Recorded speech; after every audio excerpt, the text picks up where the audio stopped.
Président, ministre, collègues, mes premiers mots seront de gratitude et d'une reconnaissance patriotique à l'égard de la présidente de notre commission des affaires étrangères, grâce à laquelle cette séance se tient. Ce texte a été convenu entre nous, les présidents de groupe, à son initiative, et c'est un moment qui fait honneur à la France que celui qui aura été rendu possible par elle. Nous, l'Assemblée nationale de la République française, nous nous sommes réunis pour condamner unanimement l'intervention militaire de la Turquie et pour saluer unanimement le rôle des Kurdes dans la lutte contre la tyrannie de l'obscurantisme. Merci, Madame, d'avoir rendu ce moment possible. Après quoi, bien sûr, nous n'allons pas ici décider autre chose que de cette condamnation. Mais je crois qu'elle pèse lourd et qu'elle sera entendue comme un réconfort par les combattants et par tous ceux qui croient à la démocratie. Et c'est déjà énorme.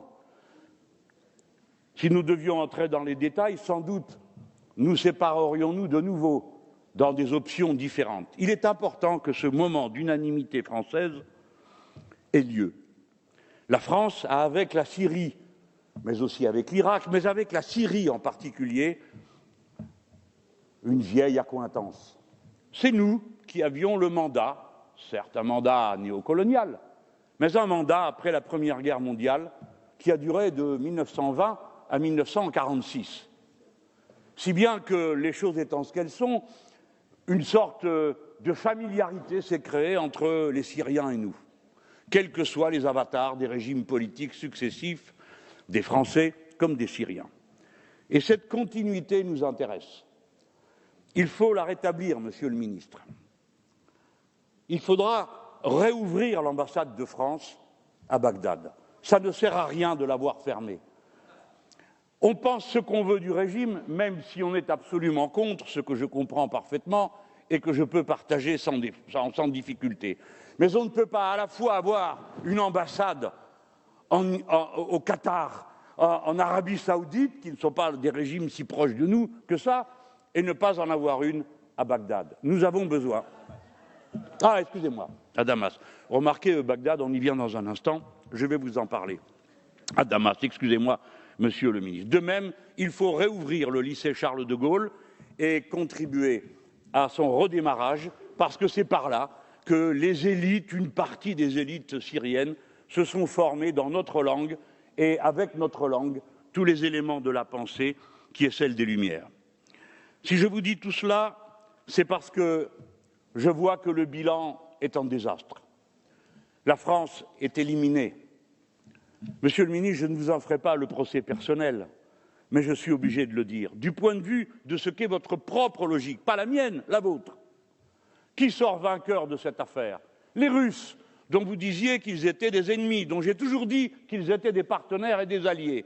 Heureusement que la Russie était là, car c'est elle qui, en un an, a réglé ce que tous les autres réunis ont été incapables de faire, c'est-à-dire écraser la soi-disant armée du soi-disant État islamique dirigé par Daesh. Ensuite, nous ne sommes plus rien. On nous tire dessus, nos propres alliés, soi-disant, dans l'OTAN, la Turquie, nos militaires, sur le moment, ripostent, et ensuite, que faisons-nous? Plus rien. Il eût fallu riposter, car ce n'est pas aux Turcs de décider si des Français ont le droit ou non d'être en Syrie. Et par conséquent, s'en aller dans les bagages de l'armée américaine est nul, parce que dorénavant, tout le monde sait que les Français s'en vont quand les Américains s'en vont. Eh bien, avec moi, ils seraient restés, et on aurait bien vu qui, à la fin, aurait eu le dernier mot. Ce n'est pas, Monsieur le Président de la République turque qui peut et qui a le pouvoir de décider ce que font les Français.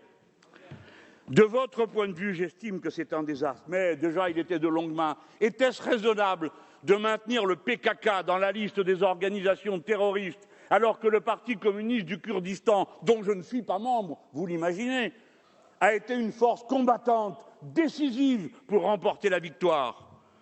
Est-ce qu'il était raisonnable de laisser M. Öcalan en prison au moment où l'on négociait cette somme que l'on a donnée aux Turcs pour garder les frontières?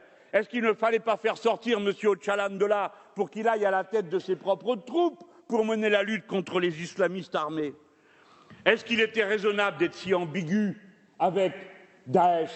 Dois-je rappeler ici qu'il y a eu un ministre des Affaires étrangères français pour dire que Al-Nosra faisait du bon boulot? Voilà. Aujourd'hui, l'Irak, à son tour, est dans une révolution citoyenne. Monsieur le ministre, nous ne pouvons plus regarder passer les trains. La France doit réaffirmer sa centralité. Une nouvelle fois, merci Madame de nous avoir permis au moins d'affirmer notre volonté commune aux côtés des combattants contre les terroristes islamistes.